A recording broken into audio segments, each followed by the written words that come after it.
In the world of Pokémon, the rules seem pretty simple. There's a hard line drawn between humans and the incredible creatures they partner with. Humans are the trainers, the strategists, the friends. Pokémon are the ones with supernatural abilities. It's the foundation of the franchise. But what if a trainer existed who completely shatters that rule? A trainer with powers so immense they don't just rival, but mirror the very Pokémon they command. This paradox is one the official lore has spent decades trying to ignore. Today, we unravel the deep, dark mystery of the Pokémon trainer who, by all logic, shouldn't exist. This isn't just about a trainer with a special bond. This is about a human who is a psychic in the same way a Pokémon is. We're talking about innate telekinesis, telepathy, the ability to see the future, and even the horrifying power to transmute matter, turning living people into dolls. Her existence forces us to ask a fundamental question. What really is the difference between a human and a Pokémon?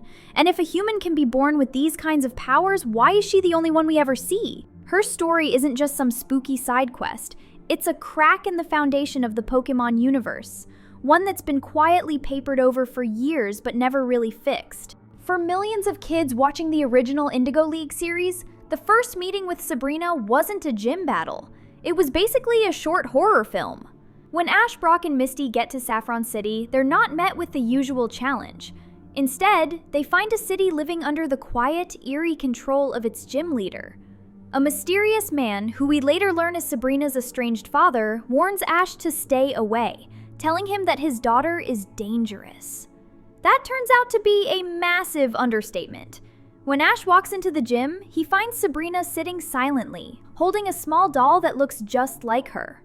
This doll speaks for her, its playful, childish voice a deeply unsettling contrast to the cold, vacant expression on the real Sabrina's face.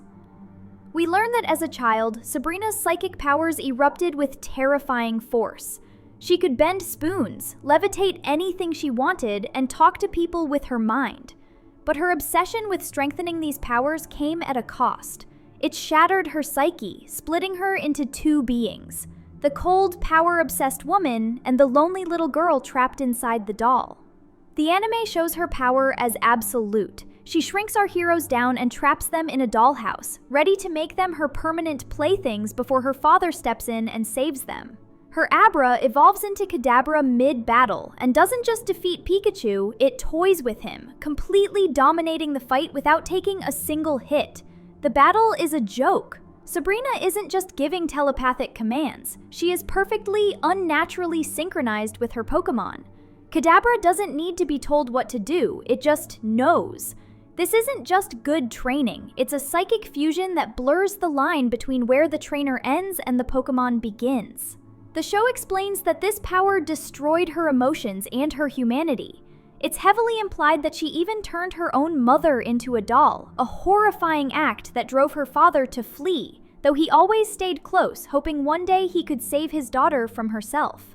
Sabrina is less of a gym leader and more of an antagonist, a force of nature whose internal trauma has become a threat to the outside world.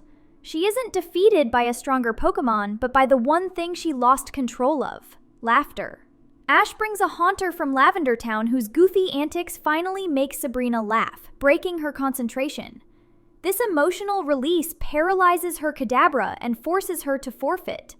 Ash leaves Haunter with her, not for battle, but as a form of therapy, a friend to help her find the humanity she lost. But this story, as great as it is, blows a huge hole in the logic of the world. Where did these godlike powers come from? Her father can pop in and out of existence, seemingly teleporting, but it's presented more as a trick or a minor skill, nothing compared to Sabrina's reality-bending abilities. The anime presents her as a total anomaly, a human with the raw power of a legendary Pokémon, and then just moves on, leaving the paradox of her existence hanging in the air for decades. But if you only ever played the games, you'd have a completely different picture of Sabrina. In Pokémon Red, Blue, and Yellow, she's not a tortured villain from a horror movie. She is the master of psychic Pokémon, a famously tough gym leader, but her terrifying anime backstory is gone. The gym is still a disorienting maze of warp panels, but Sabrina herself is more of an aloof, confident prodigy than a monster. Her dialogue is short, but it's revealing. She mentions that she's had psychic powers since she was a child, ever since she accidentally bent a spoon. She talks to her Pokémon with her mind and says she dislikes fighting, yet she's one of the hardest gym battles in Kanto. This hints at the same basic idea, a human with innate psychic gifts. But all the visceral horror from the anime has been stripped away. The games just present her powers as a fact of her character, not the source of some deep, soul-crushing trauma. Later games build on this, adding more nuance. In Pokémon Gold, Silver, and Crystal, she tells you that she foresaw your arrival 3 years in advance, confirming she has precognitive powers. This ability isn't perfect, though. In rematches, she'll sometimes admit that her visions of victory were wrong, which adds a layer of fallibility that makes her feel more grounded than the godlike entity from the show. The remakes, Heart Gold and Soul Silver, and the Let's Go games lean into this persona. She expresses a desire for real connection, even asking for the player's phone number because she thinks they'd be a good friend. In Pokémon Masters EX, she goes as far as asking the player what normal friends do together, highlighting a deep loneliness that almost certainly comes from her unique abilities. She defines psychic power as the power to influence people, and even suggests that things like empathy and the bond between a trainer and their Pokémon are a form of psychic energy everyone has. This is a really important distinction. The game version of Sabrina seems to see her powers as part of a spectrum, a potential that exists in all people, with her just being a highly advanced case. This is a universe away from the anime's portrayal of her powers as a destructive curse. The games confirm she's a human with supernatural abilities, but they frame her as a misunderstood genius looking for a friend, not a broken person who shatters the laws of nature. The paradox is still there, but its edges are softened. It's presented as a mystery, not a threat. Just when you think you've got a handle on Sabrina, the Pokémon Adventures manga comes along and throws it all out the window. In this version, Sabrina isn't a tragic figure or a lonely prodigy. She is a cold, calculating villain, one of the 3 top admins of Team Rocket, serving directly under Giovanni. This Sabrina is absolutely ruthless. Her psychic powers aren't a source of conflict, they are a weapon, and she uses them to further Team Rocket's goals. She commands her Kadabra with chilling efficiency, but her most terrifying accomplishment is her role in one of the manga's most infamous moments, the creation of Defies. This was a horrific forced fusion of the 3 legendary birds, Articuno, Zapdos, and Moltres, into a single nightmarish creature. Sabrina's immense psychic power was a crucial component in keeping this abomination under Team Rocket's control, showcasing her abilities on a scale the anime never even touched. Unlike the anime where her emotions are her weakness, this Sabrina's coldness is her greatest strength.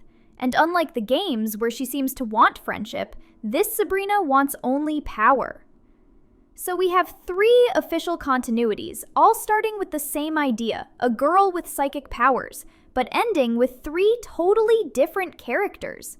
We have the tragic horror victim, the aloof genius, and the evil supervillain. The source of her power is never explained in any of them, but seeing it manifest in these radically different ways only makes the central paradox deeper.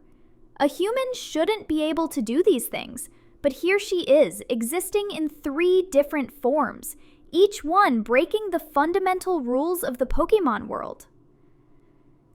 The lore doesn't just give us one trainer that shouldn't exist, it gives us 3. So let's put it all together. We have 3 official yet completely different versions of Sabrina. The anime gives us a girl whose powers shattered her mind. The games give us a gifted but lonely soul who believes psychic power is a potential hidden in everyone. And the manga gives us a power-hungry villain using her gifts for crime. But for all their differences, they all point to the same inconvenient truth. A human in this world possesses powers that should belong exclusively to Pokémon. This is the central paradox. The Pokémon universe runs on a pretty clear set of rules. Humans are humans and Pokémon are Pokémon. You have deep bonds, friendships, symbiotic relationships. But that biological and metaphysical line is almost never crossed. Sure, you have the psychic trainer class in the games, and you see them levitating their Pokeballs, which hints at some minor telekinesis. But that's like comparing a lit match to a forest fire next to what Sabrina can do. She can teleport, see the future, communicate telepathically, and at her most terrifying, literally rewrite a person's physical body. She isn't just a strong trainer. She is a human who embodies the very essence of a psychic-type Pokémon. Now, there are popular fan theories that humans in the Pokémon world might share a distant ancestor with Pokémon, which could explain some latent abilities, but that's never been confirmed in the official lore.